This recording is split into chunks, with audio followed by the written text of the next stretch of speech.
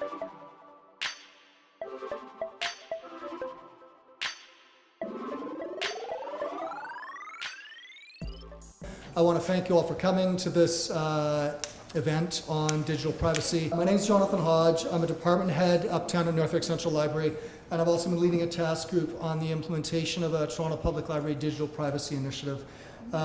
So this event marks the beginning of that initiative. It's an opportunity for the Toronto Public Library and its members, which is all of you, to educate, advocate, and agitate for privacy to return to the center of our interactions online as well as in real life.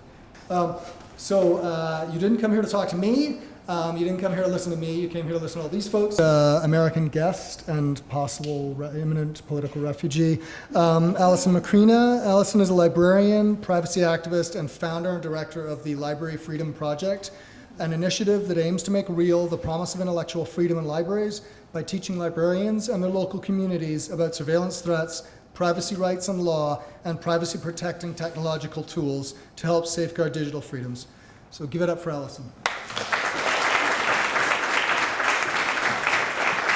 Thank you so much. I'm so happy to be here in Toronto, and not just for the obvious reasons.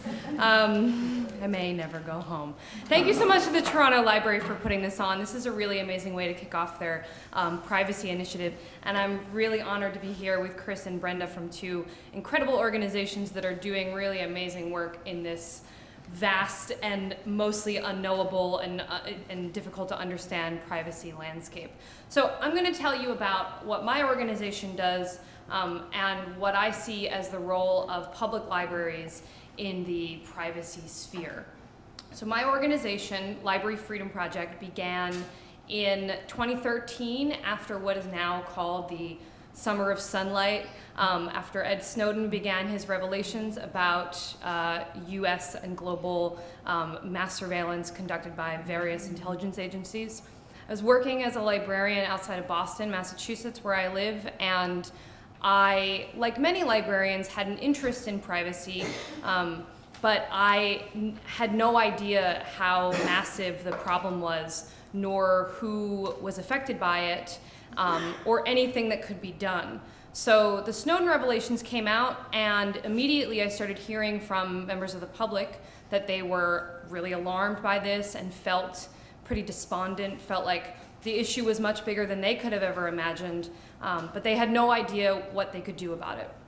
So recognizing that there was this burgeoning public interest and clearly this very big social problem that was still being revealed, I started thinking about the ways that libraries could fight back against this problem. Now, the reason why I started doing this in libraries was not just because I conveniently happened to work in a library, but mainly for two big reasons. So one has to do with the role of libraries kind of in the ideological sphere. Libraries have counted privacy as one of their core values since the very beginning of library membership organizations like the American Library Association and the Canadian Library Association. This is because librarians recognize that privacy is essential to a much bigger library core value, which is intellectual freedom.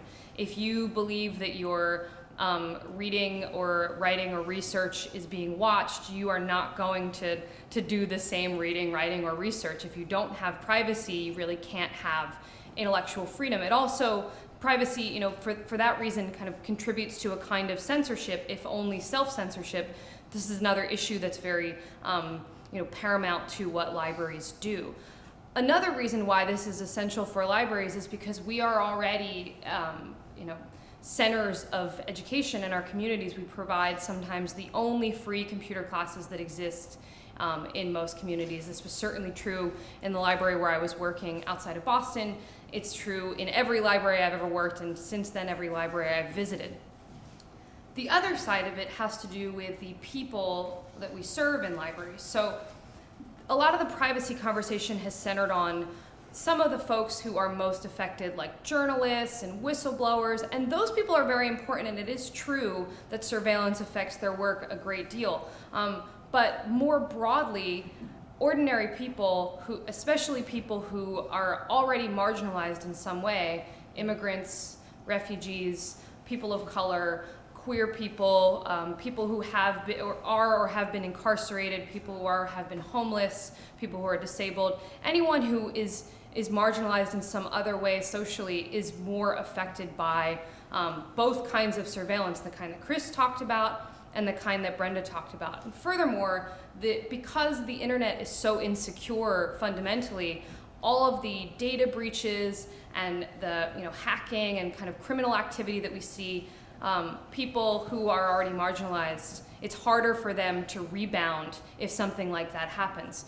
So recognizing that libraries are already these centers of education, have this commitment to privacy and intellectual freedom, and see more of the very people who are most affected, I decided to start a public education initiative in libraries to teach librarians about privacy-enhancing technologies, privacy rights and law, what they can do to help their patrons feel less despair, help them to resist and protect themselves and their families. So I started this work, and since then we have been to libraries across the US and Canada and through most of the English-speaking world, continuing into some of the global south. We're trying to make that more of a priority in the next year. And basically what we do is we teach a few things. Number one, we teach librarians about privacy-enhancing technology like Tor. Anybody in here use Tor? Awesome. I should also mention that I am a core contributor to the Tor Project. So Tor Project is the US nonprofit that makes the privacy-enhancing software Tor. And it's a number of volunteers all over the world, primarily, who make up this organization. And I work with Tor to help improve the software and bring it into libraries through these trainings. So we teach about things like Tor. Tor is free software that can help you protect your web browsing activity. Basically, if you use Tor, websites don't know anything about you unless you log in and tell them. It obscures. Sorry? How do you spell that? T-O-R. Just like so it helps protect your web browsing activity, it protects your location, and also some of the information that you transmit to websites when you visit them. We also teach things like Signal for private text messaging. We teach about third-party tracking. Basically, a little bit of everything about the privacy technology landscape, what can be done, and some of the best practices that people can use to help themselves no matter what their threat model might be. So we teach these things for two main reasons. One, to have libraries install them directly on their public computers, because many people in libraries have only those public computers as access points. Many people who use library computers don't have a computer at home, so those tools need to be available for people who have no other kind of computer access. And also we teach how to teach public education classes. So like I said, libraries already provide free computer instruction. We want to bring privacy tools into that kind of instruction. Beyond that, we teach librarians about how to make systemic changes so that their own internal systems, their websites and databases and firewalls and computers and all this are not leaking information in some way. Essentially, the idea is to make libraries into privacy protective spaces when almost no other space, certainly no other public space, exists in this way. Last year, we made international news by one of our projects getting some undue attention from a US intelligence agency. So we set up a Tor relay in a library in Lebanon, New Hampshire. Tor operates, it's a little complex, the kind of infrastructure, but basically a Tor relay is part of the essential infrastructure that makes the network run. And one of our libraries started running a Tor relay. It was going pretty well. We got a little bit of media attention. And turns out the Department of Homeland Security in the US reads some of the media that we got, and so they contacted the local police in Lebanon, and they said, we really don't think the library should be operating this. You need to intervene and get this shut down. And it was disappointing to the library, but at Library Freedom Project, we knew that this was the best thing that could have happened. This was the absolutely free publicity. So we mobilized the local community. We got the American Civil Liberties Union involved. That's our version of CCLA. And we got Tor Project involved, obviously, and worked with the library to we bring about 4 dozen people to their upcoming board meeting.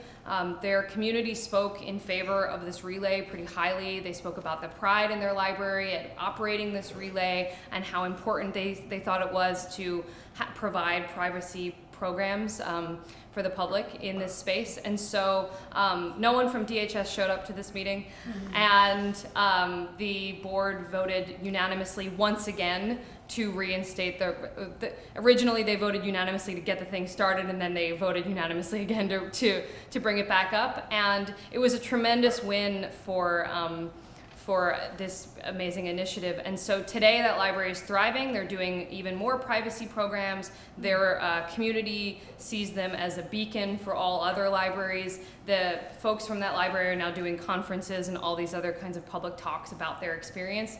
And so I think that is a really great example of how all public libraries should be operating. We can take bold stances in favor of privacy on behalf of our communities, and when we do it, we get amazing support. So.